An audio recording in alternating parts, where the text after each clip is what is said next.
friends. Nice to see you. Wherever you're checking in from, whatever the weather, whatever the light. Here it's foggy morning. Just early autumn light.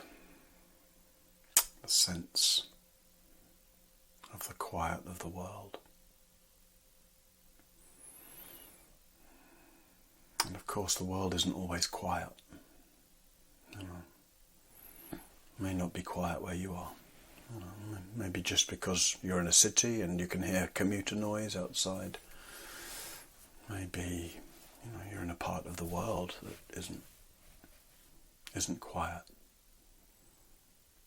My associations, with meditation, the early years of my practice in Asia were very much, and often, of course, especially in India, very often quite unquiet.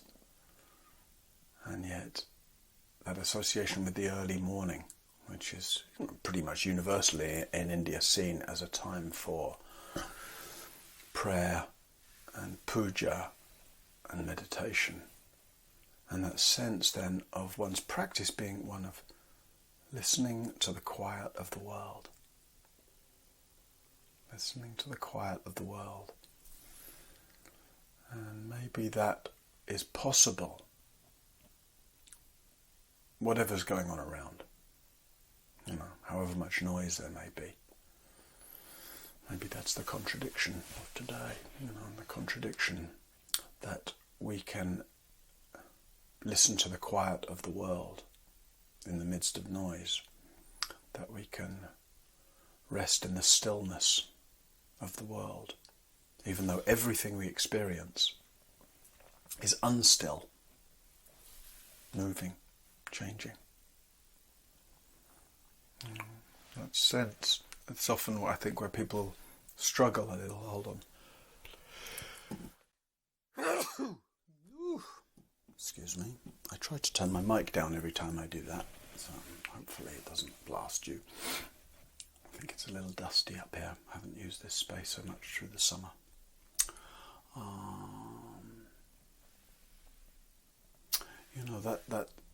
That's where people can struggle a little in meditation, right? That we're trying to get to something that feels still, and something that feels quiet, and something that feels peaceful. Okay? But, we'll never get there. All we'll find is that which is unstill and unquiet. Because that's what life is. Life isn't still and quiet. Right? Life is movement. Look, bodily life, dynamism, movement, breath, sensation.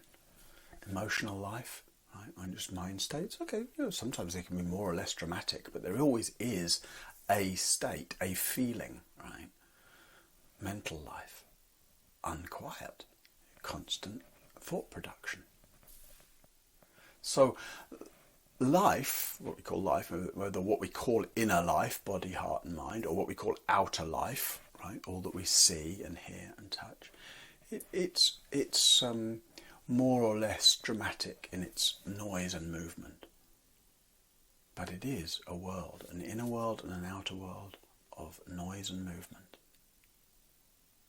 So, in the midst of that, how do we listen to the stillness and quiet of the world? How do we become the stillness and quiet of the world? Well, it can't be found in any of the content of experience. Occasionally, right, of course, body will feel quite quiet and still and relaxed, and mind will feel quite bright and quiet and unbusy. But those are tricky moments, because when I feel quiet and peaceful and steady and still, we tend to think, oh yeah, that's what meditation is. That's what I want. That's what I'm aiming for. But if you're aiming to feel quiet and peaceful and still, you will be quite frequently disappointed, right? Because mind and body can be relatively quiet and peaceful and still occasionally, but not in a sustainable way. Right? The nature of body is to have stuff go on in sickness and in health. You know, so whether we're healthy or whether we're sick, there's just a lot going on. And the mind will have stuff going on. Whether we're happy or whether we're sad, there's stuff going on. So the contradiction is, on the one hand, is actually to allow this dynamism, to allow this noise and movement, to embrace the noise and activity of the world, to make room for it in our hearts, in our practice, in this moment in our meditation. Maybe, and I'm not trying to tell you this is the case, but rather to encourage you, maybe there's some way in which, in the orientation towards just allowing the full catastrophe, as Zoroaster called it, just allowing all the noise and all the movement, all the sensations, all the weird thoughts, allowing them without feeding them. Not fighting with them, not feeding them, allowing everything to just pass through. Pass through what? Pass through this open space of awareness. Maybe in the process of doing that, in that orientation of allowing it without fussing about any of it, we find that the space in which all this is allowed, this space of knowing, this space of allowing, this space of witnessing, this space in which it all happens, this space has a kind of inherent stillness to it. The stillness that allows all the movement has an inherent silence to it. The silence out of which all the noise emerges has an inherent boundlessness to it. The boundlessness that actually makes all the appearances and disappearances possible. So, friends, we meet here in the quiet of the world, in the stillness,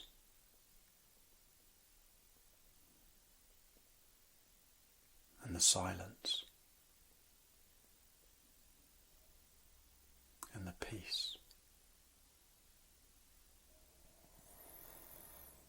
A stillness and a silence that does not require our conditions, inner or outer, to cooperate.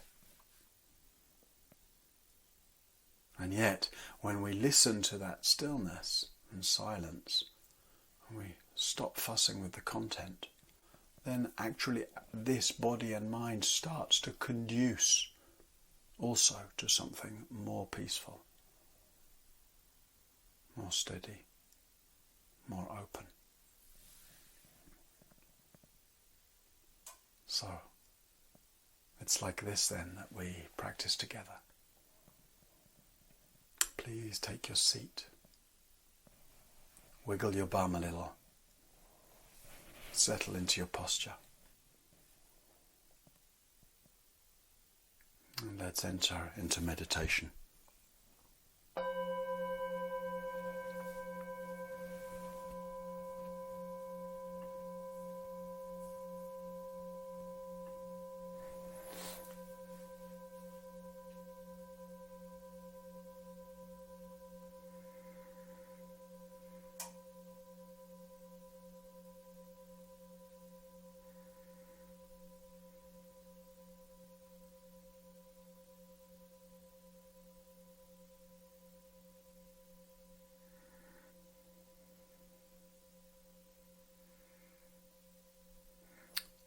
So on the one hand, let's be really intentional, right? Setting up your posture. Letting your attention kind of gather and soak into the feeling of sitting here.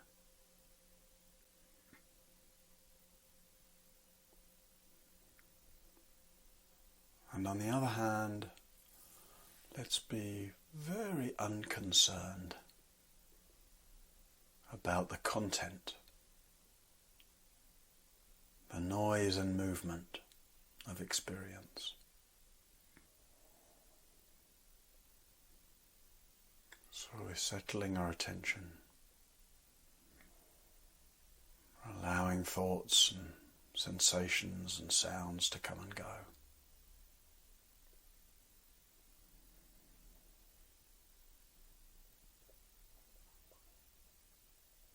We're resting into a quiet presence.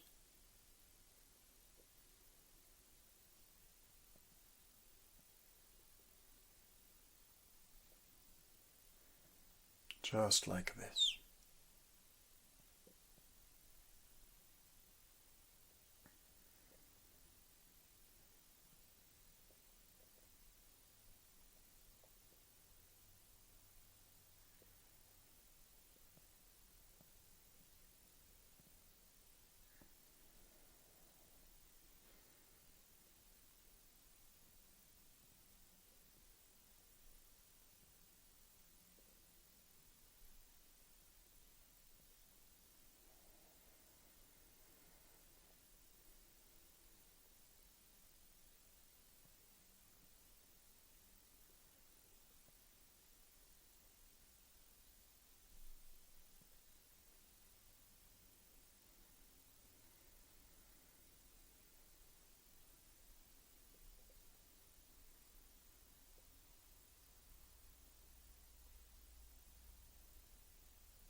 Embodied awareness.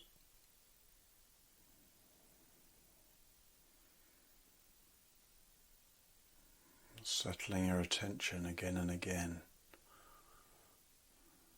into the feel of this breathing body.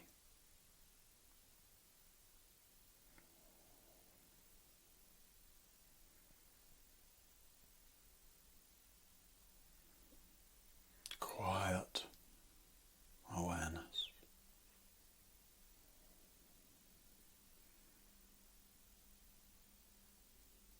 Not fussing with the noise and movement of your experience. Just letting it all pass through.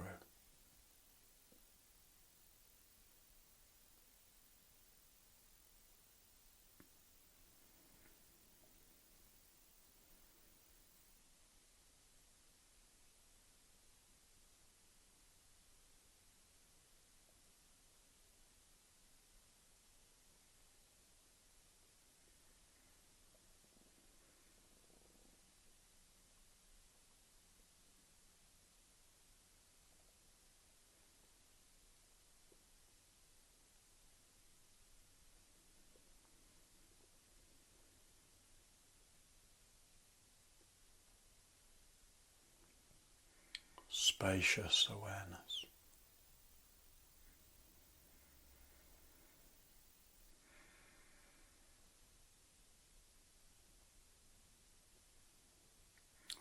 Relaxing around the thoughts and sensations and impressions that keep pulling at your attention.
midst of all sounds.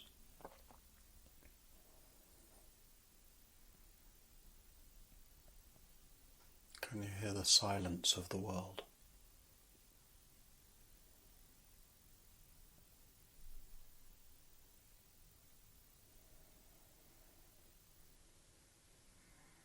In the midst of all movement,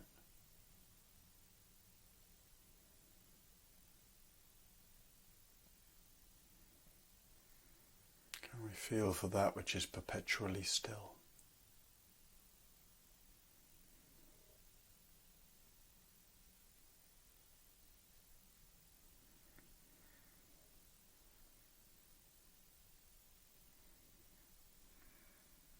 In the space out of which all thoughts emerge.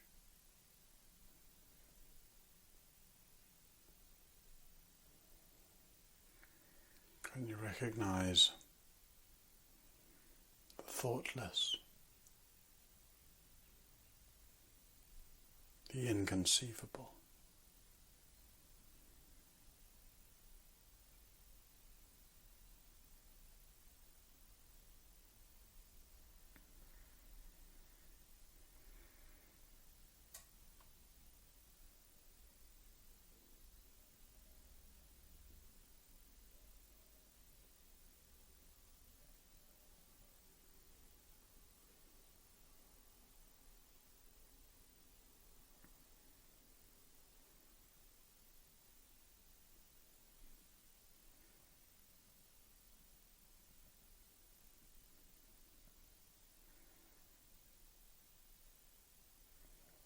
Stillness as the essence of all movement.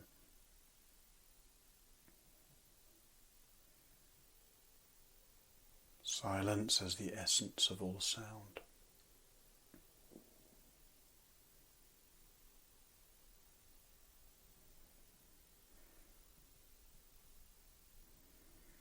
Emptiness as the essence of all thought.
Let yourself play with these dimensions of experience. Like when you're confronted with sensation,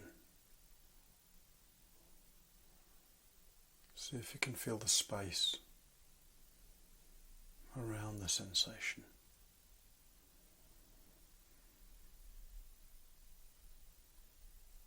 When confronted with sound, see if you can feel for the silence into which the sound dissolves.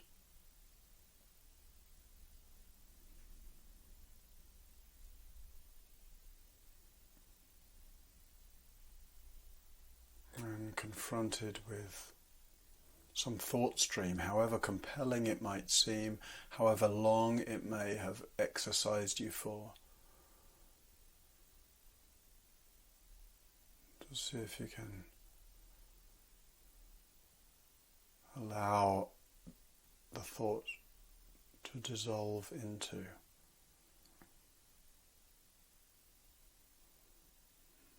the inconceivable presence that recognizes that thought.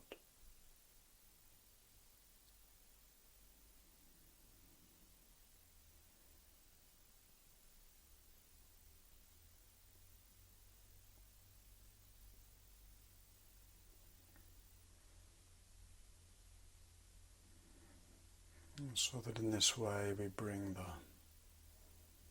conditioned and the unconditioned together. Sound and silence. Movement and stillness.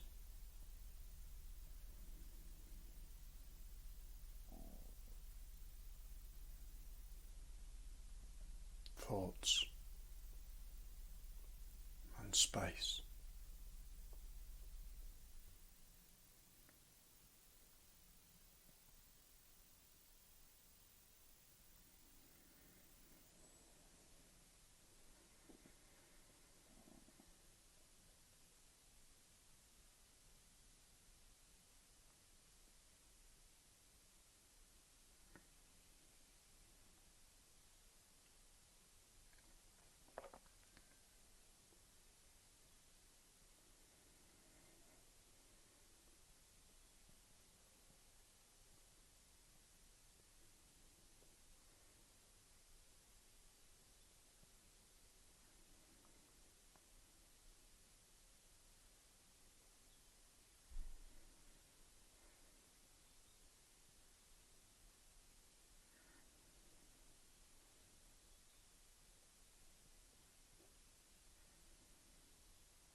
Our attention, by habit, follows the content of experience. Attention gets embroiled in thoughts, in sounds, in sensations, in feelings, in reactions, impressions, interpretations. That's okay, don't pathologize that. I'm just using the space of meditation, using the potency of awareness to keep just making that very subtle adjustment every time, right? Many, many times.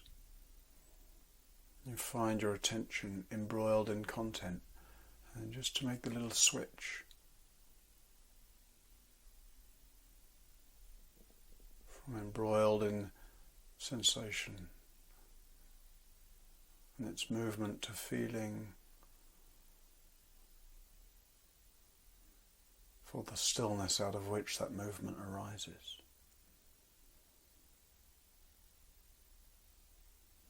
From reacting to sound, to listening to the silence within and around and beyond the sound.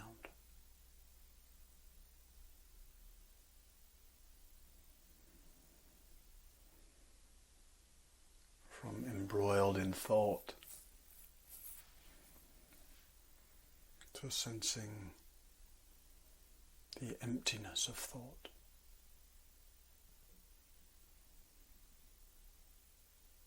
The flickering, holographic nature of a thought.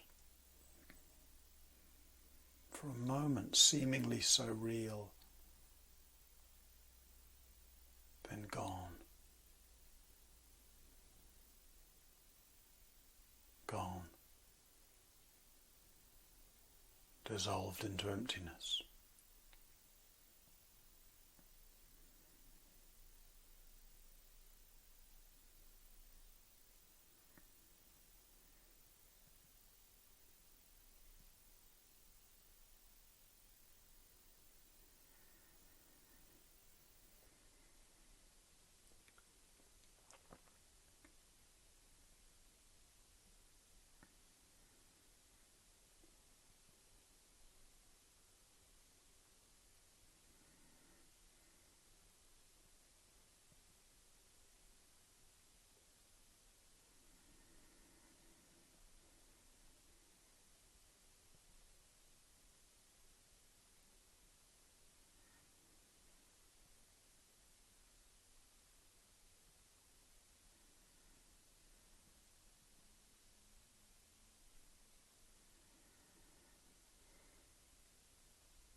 practice be one that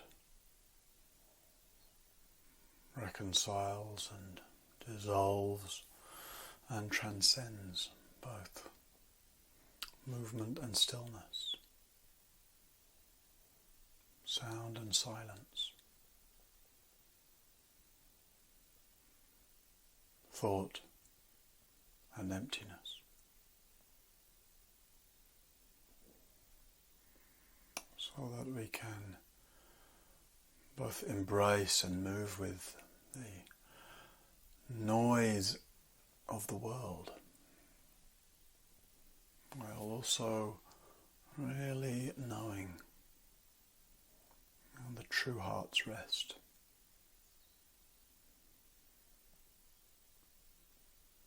And an imperturbable quality of silence, stillness, goneness, and freedom.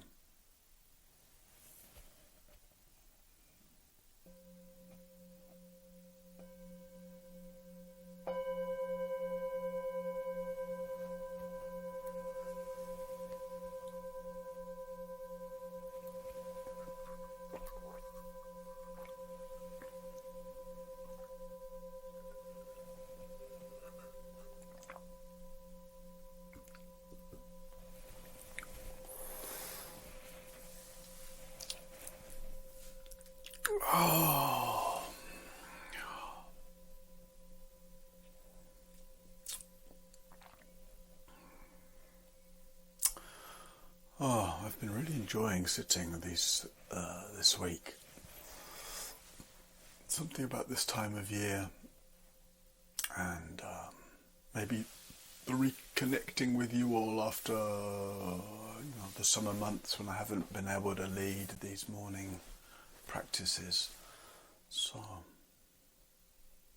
it's good to be here with you.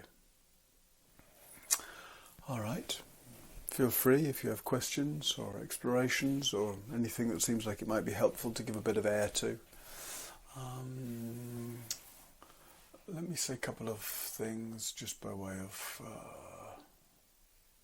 announcements, propaganda, I don't know. It's just one, that the 2026 Mulan retreat schedule is pretty much ready. Now, it's not on the website yet, but it will be before the end of this month. So if you want to just know dates and details for which retreats are happening when next year, you can find it out by the end of the month. Bookings for retreats open in January, but the calendar will all be up there then, and it should be up on my website as well around the same time. And then I will be doing, a couple of people asked, I will be doing a New Year's retreat again this year, online, same format as the last few years. So it's a little early to get into that, but it's just to let those who've asked know that it is happening. And I'll send out information sometime next month, probably November, yeah. And if you want to find out about that, you can always just follow me on Instagram. Is these days the best way to just, where I'll kind of put up regular, just like what's happening with me, or what's happening with things I'm teaching, etc. All right. Hey, Doliana. Nice that you're here again. Yeah, good. Yeah. Good. Nice to read your appreciation for the theme or flavour of the meditation. Yeah, like Rosalind says, it's really good to listen for silence. Yeah, and that orientation that we've been sharing means that actually the sounds and the noise and movement of the world, rather than seeming like an impediment to stillness and silence, can actually become the reminders of it. Right? So when the sound becomes the reminder to feel for the silence within the sound, we could say. It's a little clumsy. Or the silence around the sound, or the silence beyond. actually I feel like you need all those three combination words to get a sense. We're listening for the silence that is within and around and beyond the sound simultaneously.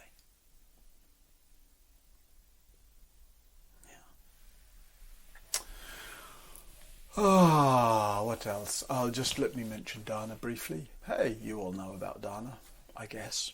Maybe there's people who are here for the first time. If you happen to be here for the first time today, please feel free to say so in the comments, that people can welcome you and be nice to you. That's generally what happens. Maybe you can see, if you're here for the first time, that there's a really kind of very lovely, warm, communal, supportive sense there in the chat.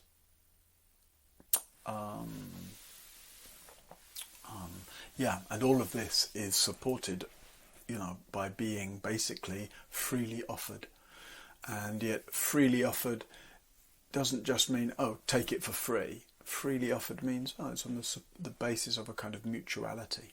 So we're supporting in the way that we can. I'm supporting with showing up and offering teaching reflections and guidance. Sangha Live's showing up and offering the platform and all that goes with it to make it possible. And so the invitation is, or the request, or the need actually, is please to show up and offer what you can. And maybe that your financial circumstances are such they don't allow you to offer any. There's nothing spare, and in which case it's fine. It's fine. It's not. This isn't some kind of pressure sales pitch to please give us money. No, it's like, let's see, what does it mean to show up and support the best we can, And maybe that's the best you can isn't any way of offering money, right? But that's okay. You're letting these practices nourish you in ways that you can support yourself and support others in who knows what kind of way. But, if you are able to offer support, like I say, it's totally necessary. Sangha Live will just collapse if it doesn't get enough regular and sufficient support. So your kindness is most appreciated, most necessary, and it's very much what keeps the lights on, here, so that we can keep doing this. And normally I click my fingers at this point and George puts up the Dharma link, but I see that, which he's done, and Helen had already done it. Thank you, both of you. Yeah. So, let me see. Did somebody write a question in the chat here? I thought I saw. Oh no, but there's maybe a question in the question box from Maria. You don't usually instruct to focus on the breath. Why is it? I find it helpful to have that anchor on the breath. I very, very often do, Maria. Yes, I am like you. I'm a lover of the breath. I would say breathing has been I was going to say breathing's been the essence of my practice for all these 40 years or so, but no, awareness is the essence of practice. And if it feels helpful to have somewhere to kind of focus the awareness, so that the attention, to train the attention to actually become a little steadier and more sensitive, there's no better focus than breath, I would say. I mean, it depends. For some people, actually, breath isn't a suitable focus for whatever reason, but for mostly, I agree. So maybe this week we haven't been focusing so much on breath, although not today, but in other days I have given a little mention, just letting the attention come in and come down into breathing belly, the expansiveness of the in-breath, softening of the out-breath. So if I haven't highlighted it so much this week, don't let that give you the impression that I don't usually instruct with it, or I don't focus on it, or I don't find it important. No, not at all. And whatever I find, you go with what works for you. So I find it helpful to have that anchor on the breath, at least in the background. Great. I would just say, if we call that practice awareness of breathing, right, or mindfulness of breathing, or however we want to call it, we tend to emphasize content. right? Like we were saying in the meditation today, attention gets moved to the content. So what's most important in awareness of breathing? Is it the breath or is it the awareness? Right? So don't make it too much about breath, breath, breath. Of course, that's the focus, but it's awareness, in capitals, of breathing. Right? So you're sensing in the breath in order to, most essentially, to rest in awareness, or to rest as awareness. And the difference between focusing on breath in belly or nostrils, big difference.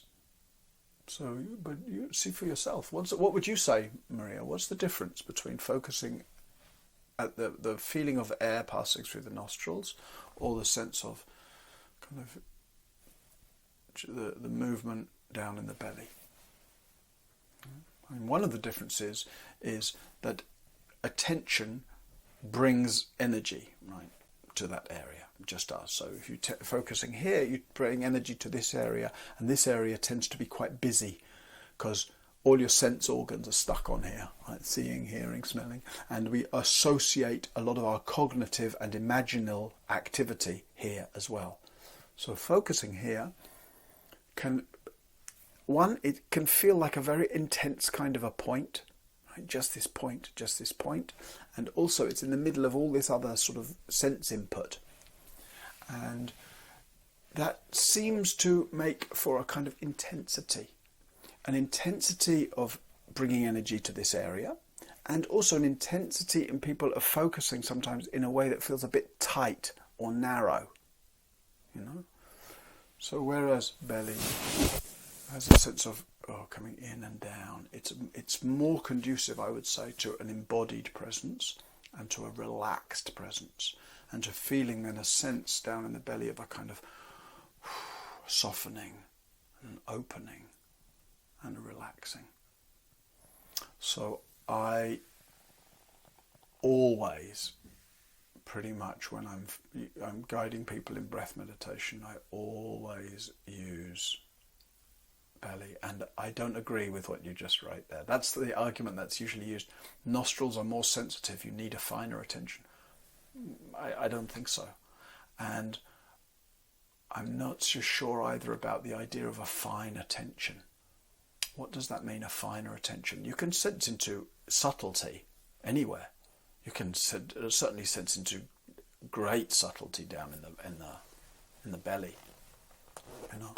So if by finer attention we mean the capacity to be subtle with our attention, I don't think so. You know, it's true that the sensations can be quite subtle here, but sensations anywhere in the body can be subtle. You know, you just have to. You go inside the grosser sensations, you find subtler sensations. You know, so my preference and the way I guide people is always to use the belly. Having first been instructed myself early in my practice with this sort of nostril thing, but I don't want to make it into any kind of competition between one and the other, right? If you find it helpful to focus here, fine. If you find that this is conducive to a fine attention, like you say, totally okay. You know, do what works. If we get used to practicing here and we try to go down to the belly, what happens is the attention usually just keeps bouncing back up by habit to here. So it can take a little while to kind of feel our way there, but you say, I see, you agree that it helps to relax. So maybe you're also used to practicing in that way. So, hey, it's all good. You know, let's not, you know, you can see within the Dharma tradition, as well as in all kinds of spiritual or religious traditions, people get very much too busy fighting on which is the best way, which is the best way to do things, or which is the best sort of style of practice. It's all good. It's all good. Best style is the style that you feel like feels alive and useful to you. Yeah. All right. And then somebody's asking, what if I'm dozing away to sleep and I have to try hard to stay awake during meditation, given I'm sitting upright? So I would say, rather than trying hard, you might just what's happening in that sort of a dozing away is there's not enough energy, right, in the system, and we're responding to the lack of stimulation, just sitting quietly, by going dull. Some people respond by getting restless, some people more by going dull. So rather than trying to fight with that dullness, I would say just do something that helps. Like you raise your right hands up, sit like this, and after a few minutes of doing that, the very fact of holding your hands up, it just provides it's a little uncomfortable, it provides a little stimulation, and it will maybe lift you out of the dullness. The other thing you can do is open your eyes wide, just raise your gaze, eyes wide. Also, the other thing you can do is just stop breathing for a while. At the end of the out breath, just stop and just retain that control pause at the end of the out breath for 10, 20, 30, 40 seconds maybe, and then that will also be, you'll suddenly find you're very interested in the next breath.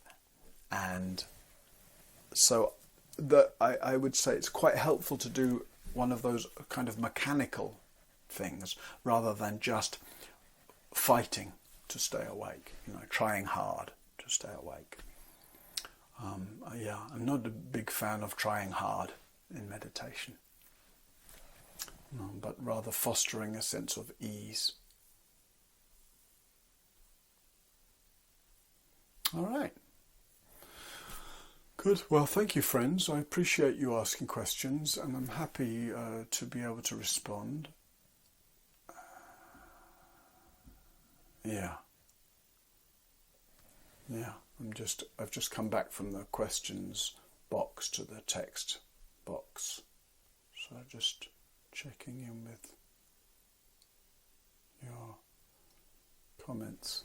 And yes, Ruth, yeah, that space at the end of the exhale and the moment of stillness after the out-breath has faded, especially down in the belly actually.